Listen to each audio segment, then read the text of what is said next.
Welcome everyone. आज के इस लेक्चर के अंदर हम डिस्कस करेंगे कि एरोमेसिटी क्या होती है, aromatic, anti aromatic, non aromatic compound की पहचान हम कैसे करेंगे।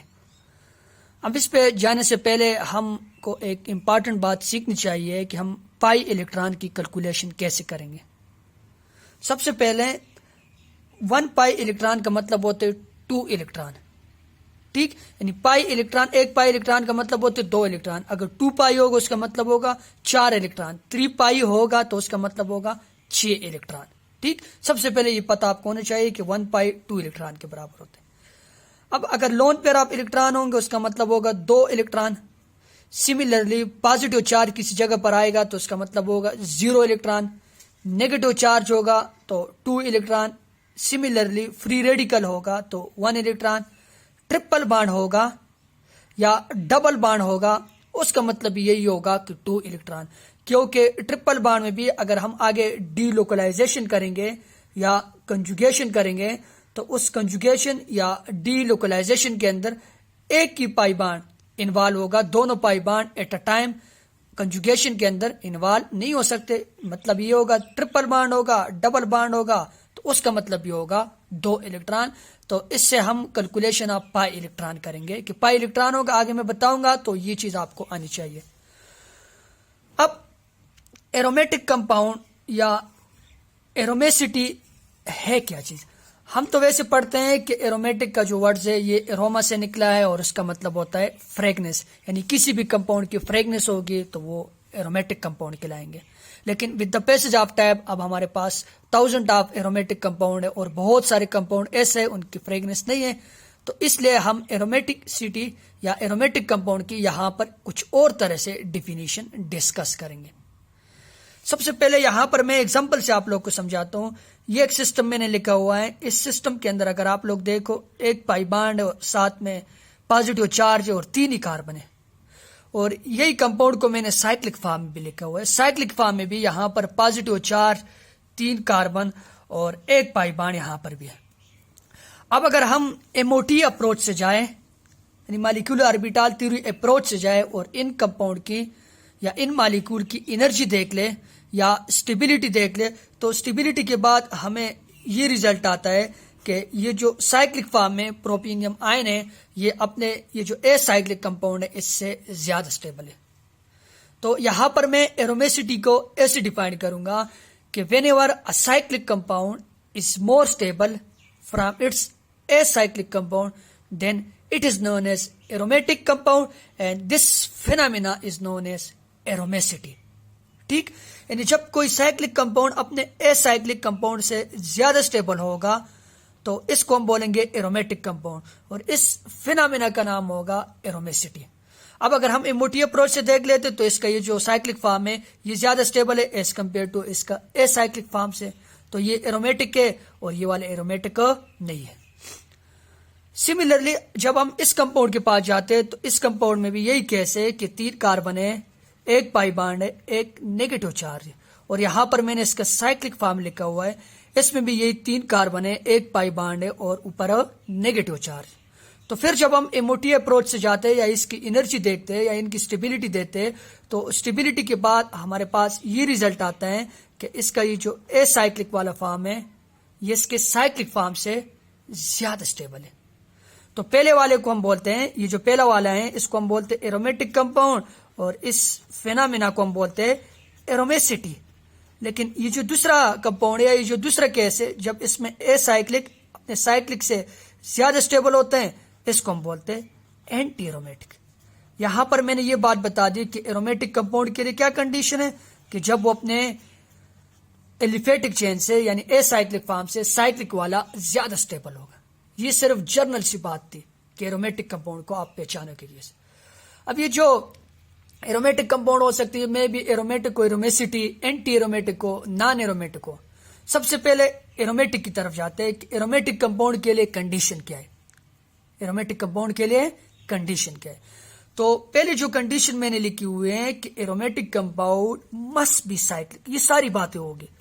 अगर कोई कंपाउंड एरोमेटिक है तो उसको ये सारे जितने भी मैंने रूल लिखे हुए इसको अप्लाई करना होगा। दूसरी बात वो प्लेनर होगा। प्लेनर का मतलब ये होगा कि हर एक कार्बन में या वो sp2 हाइब्रिडाइज होगा या वो sp हाइब्रिडाइज होगा। और नॉन प्लेनर वो जो केस आएगा वो यहाँ हमारे अप्रोच से ऊपर है, यानी उसके लिए कंडीशन है कि कार्बन की तादाद 8 से ज्यादा हो जाए। आगे मैं मुख्तलिफ एग्जाम्पल भी आपको बताऊंगा, लेकिन जब तक मैं नॉन प्लेनर कंपाउंड को ना बताऊं तो आप लोग ये समझो कि जितने भी कंपाउंड है वो सारे के सारे प्लेनर है। ठीक। तीसरी बात, कंप्लीटली कंजुगेशन होनी चाहिए, यानी अल्टरनेट सिंगल डबल या अल्टरनेट सिंगल डबल ट्रिपल, और इसी तरह साथ में लोन पेयर, साथ में पॉजिटिव चार्ज, नेगेटिव चार्ज, ये सारे के सारे चीजें कंजुगेशन के अंदर इन्वॉल्व हो सकती है। कंजुगेशन के लाजमी है कि डबल बॉन्ड सिंगल बॉन्ड, ये ट्रिपल बॉन्ड भी हो सकते हैं, डबल या single bond with negative charge, साथ में positive charge, lone pair of electron, free radical या डबल बॉन्ड, जितने भी होंगे कंजुगेशन इस सब के अंदर हो सकती है। लाजमी नहीं है कि कंजुगेशन सिर्फ अल्टरनेट सिंगल और डबल बॉन्ड का नाम है, कंजुगेशन सिंगल और ये जितने भी मैंने केस लिखे हुए हैं ये भी उनके साथ आ सकता है। ठीक, ये कंजुगेशन की बात होगी। और चौथी और इंपॉर्टेंट बात, उसको हकर रूल को फॉलो करना चाहिए। अब हकर रूल क्या है? एक मैथमेटिकल फॉर्म है, that is 4n + 2 pi electronic system where is n is number of ring. और ये जो पाई इलेक्ट्रॉन है, इस पाई इलेक्ट्रॉन की तादाद आएगी किसी भी एरोमेटिक कंपाउंड के लिए वो इवन नंबर होंगे, वो इवन नंबर होंगे जो 4 के ऊपर डिविजिबल हो ना हो। ये मैं कह रहा हूं कि वो वाला इवन नंबर जिसको आप लोग 4 के ऊपर डिवाइड ना कर सको कंप्लीटली डिवाइड, तो वो पाई इलेक्ट्रॉन होंगे उसके अंदर। फॉर एग्जांपल यहां पर सबसे पहले जो हमारे पास सिंपलेस्ट आ जाते हैं वो 2, अगर 2 को आप लोग 4 के ऊपर डिवाइड करो तो आंसर फ्रैक्शन में आएगा, तो आंसर को फ्रैक्शन के अंदर नहीं आना चाहिए। वो जो n है वो होल नंबर हो सकता है 0, 1, 2, 3 अप टू सो ऑन। ठीक। सिमिलरली अगर 6 है तो 6 भी 4 के ऊपर कंप्लीटली डिवाइड नहीं हो रहा है। सिमिलरली 10, 14, 18 इसी तरह आप लोग आगे आगे ऐड करते जाओ, वो वाला इवन नंबर जो 4 के ऊपर डिवाइड ना होगा वो आप लोग के लिए हकर नंबर होगा। ठीक। अब एक बात आप लोगों ने साथ में यहां पर मैंने नोट की फॉर्म में लिखनी है कि ये बात नोट करनी है कि Hooker rule only apply on planar, और साथ में मोनोसाइक्लिक सिस्टम आएगा। अगर बाईसाइक्लिक सिस्टम आएगा तो उसके लिए लाजमी नहीं है कि हुकर रूल अप्लाई हो, तो हुकर रूल मेनली प्लेनर और प्लेनर के साथ साथ मोनोसाइक्लिक सिस्टम के लिए एप्लीकेबल होते। इसकी जो वेल नोन एग्जांपल है दैट इज, यहां पर मैंने बेंजीन रिंग लिखा हुआ है। अब अगर बेंजीन रिंग को आप लोग देख लो कि वो एरोमेटिक है या एंटी एरोमेटिक है या नॉन एरोमेटिक है, तो उसके लिए सबसे पहले आप लोग देखो साइक्लिक है, बिल्कुल है। प्लेनर है, हाँ प्लेनर है। प्लेनर का कैसे पता चलेगा? हर एक कंपाउंड, हर एक कार्बन को अगर आप लोग देखो तो वो या वो sp2 हाइब्रिडाइज होगा या वो sp हाइब्रिडाइज होगा। यहाँ पर sp2 है सारे कार्बन। तीसरी बात, कंप्लीट कंजुगेशन है, हाँ बिल्कुल है। Double bond single bond, double bond single bond, double bond single bond, complete conjugation है। और हक रूल को फॉलो कर रहा है या नहीं कर रहा है, यहां पर हम लिखेंगे 4n। n यहां पर कितने नंबर ऑफ रिंग 1 है प्लस 2 पाई, तो 4 1 4 और 2 पाई, और इसका जो आंसर आ रहा है वो 6 पाई आ रहा है, यानी वो इवन नंबर है जो 4 के ऊपर डिविजिबल नहीं है, 4 के ऊपर डिविजिबल नहीं है। अब n को भी आप लोग यहां से निकाल सकते हो कि अगर आप लोग n को निकालना चाहो तो यहां पर 4 और साथ में n प्लस 2 पाई इलेक्ट्रॉन है, तो ये पाई इलेक्ट्रॉन सिस्टम की तादाद 6 है, ये उधर चला जाएगा 4n, और ये 6 से अगर आप लोग फिर 2 निकाल तो आंसर 4 आ जाएगा। और n आप लोगों ने निकालना है तो 4 divided by 4 is equal to 1। n को आप लोग यहां पर ऐसे निकाल लेते हो कि ये जो बेंजीन रिंग है ये एरोमेटिक कंपाउंड है, यहां से हमें पता चल जाता है। अब आगे चलते देखते कोई और एग्जांपल भी साथ में। वो जो पहला वाला कंपाउंड मैंने लिखा था कि ये एरोमेटिक है, वहां पर तो मैंने वैसे बताया था। अब यहां पर देखते कि वाकई एरोमेटिक है यानी। अब सबसे पहले देखते हैं कि साइक्लिक है, बिल्कुल है। कंजुगेशन है, हाँ है। Double bond single bond with positive charge, और यहाँ पर double bond single bond positive charge है। एरोमेटिक भी है, साइक्लिक भी है, प्लेनर भी है। अब हक रूल को अप्लाई करते हैं। यहाँ पर जब हम हक रूल सबसे सिंपलेस्ट है तो n की वैल्यू हम यहाँ पर क्या लगा लेंगे? n की वैल्यू जो यहाँ पर होगी वो 0 हो जाएगी, 4 0 और साथ में 2 पाई, तो पाई इलेक्ट्रॉन सिस्टम जब हम निकालेंगे तो 2 पाई आएगा। अब यहां पर मैंने रिंग के लिए आप लोग को बताया था कि एरोमेटिक कंपाउंड के लिए 2 भी हो सकती है। सबसे सिंपलेस्ट इसी कंपाउंड के आ रही है और वो क्या है? 2 है। क्या है? 2 है यहां पर हमारे पास। तो ये वाला कंपाउंड भी यहां पर एरोमेटिक के। पहले तो मैंने स्टेबिलिटी की बात की थी, लेकिन अगर आप लोग हक रूल को भी अप्लाई करो तो 2 पाई सिस्टम यहां से हमारे पास आ जाते हैं। ठीक। अब आगे चलते हैं, दूसरे हमारे पास वो है एंटी एरोमेटिक। अब एंटी एरोमेटिक कंपाउंड कौन से कंपाउंड होते हैं उसको डिस्कस कर लेते हैं। एंटी एरोमेटिक कंपाउंड वो कंपाउंड होगी, ये भी यहां पर हमारे पास साइक्लिक हो गए, प्लेनर हो गए, कंजुगेशन होगी, लेकिन ये हक रूल को ओबे नहीं करेंगे। यहां पर जो हक रूल होगा वो 4n पाई इलेक्ट्रॉनिक सिस्टम होगा, यानी +2 वाला केस यहां पर हट जाएगा। इसमें हमारे पास वो इवन नंबर आएंगे, पाई इलेक्ट्रॉनिक सिस्टम में वो इवन नंबर आएंगे जो 4 के ऊपर डिविजिबल हो। एरोमेटिक के लिए ये वाली कंडीशन आप लोगों ने याद रखनी है कि एरोमेटिक के लिए वो इवन नंबर पाई इलेक्ट्रॉन में आएंगे जो 4 के ऊपर डिविजिबल ना हो, और यहां पर वो नंबर आएंगे हक रूल के अंदर जो 4 के ऊपर डिविजिबल हो। लेट्स, ये वाला कंपाउंड है हमारे पास। अब यहां पर अगर आप लोग देखो तो प्लेनर भी है, sp2 हाइब्रिडाइजेशन है, और सिमिलरली कंजुगेशन भी है, साइक्लिक भी है। अगर यहां पर हम पाई इलेक्ट्रॉनिक सिस्टम की बात करें तो 4 1 है, तो यहां पर आप लोग के पास क्या आ जाएगा 4 आ जाएगा, यानी ये एंटी एरोमेटिक हो गया। हक रूल को फॉलो नहीं कर रहे हैं। यहां पर एन जो होगा, एन वहां पर एन होल नंबर के अंदर आ रहा था, और यहां पर आप लोग का जो एन होगा वो फ्रैक्शन के अंदर होगा। किसके अंदर होगा? वो फ्रैक्शन के अंदर आएगा। ठीक है, अगर आप लोग उसको फिर हक रूल के अंदर, हुक्ल जो फार्मूले उसके अंदर अप्लाई करोगे तो एन की वैल्यू यहां पर क्या आ रही है 0 आ रही, क्योंकि 4n + 2 पाई इलेक्ट्रॉन है, वो 4 के बराबर है। एन को निकालना है तो यहां पर आप लोग का आंसर जो आ जाएगा वो 0.5 आ जाएगा। इसकी कुछ और एग्जाम्पल भी मैं आप लोगों को बता रहा हूं, लेकिन तीसरी जो चीज है वो है नॉन एरोमेटिक कंपाउंड। अब नॉन एरोमेटिक कंपाउंड वो होंगे जो पहले दो में ना हो। जो किस में ना हो? जो पहले दो में ना हो। पहले दो में ना हो का क्या मतलब है?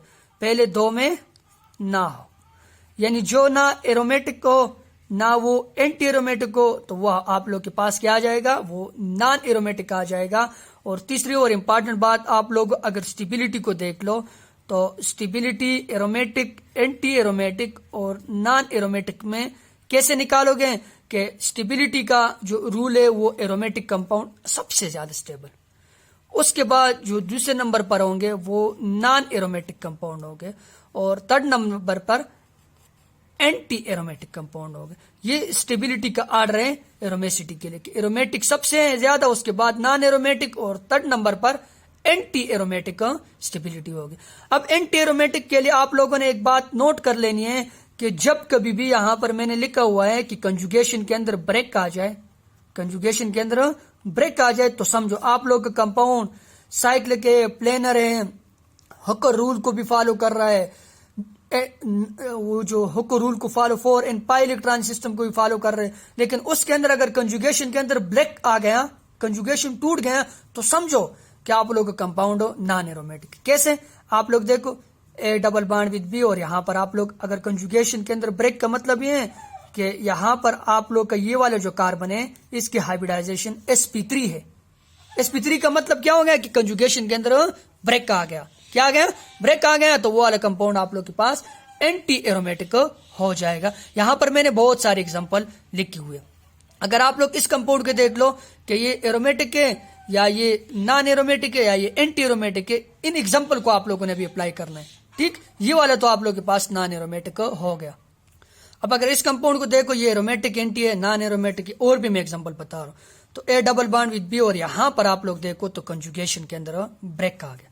तो जब कभी भी कंजुगेशन के अंदर ब्रेक आएगा तो समझो कौन है? ये नॉन एरोमेटिक है। एग्जांपल पे समझते। अब इस कंपाउंड के पीछे जाते हैं कि ये एरोमेटिक है, एंटी है या नॉन एरोमेटिक है। A double bond with B, और यहां पर अगर आप लोग देखो हाइब्रिडाइजेशन यहां पर sp2 है, ब्रेक नहीं है, तो ब्रेक नहीं है तो फिर ये नॉन एरोमेटिक को एंटी एरोमेटिक होगा या ये एरोमेटिक होगा। तो इस कंपाउंड को जब हम देखते हैं तो ये वाले कंपाउंड मेनली आप लोग के पास चार्ज की फॉर्म में होते हैं, क्योंकि ये वाले बाण यहां पर से यहां पर शिफ्ट हो जाते हैं और इसके ऊपर पॉजिटिव चार्ज हो जाते हैं एरोमेसिटी गेन करने के लिए। तो ये तो आप लोगों ने पढ़ लिया, वेल नोन एग्जांपल है सबसे सिंपलेस्ट फॉर्म में कि ये क्या आ जाते हैं?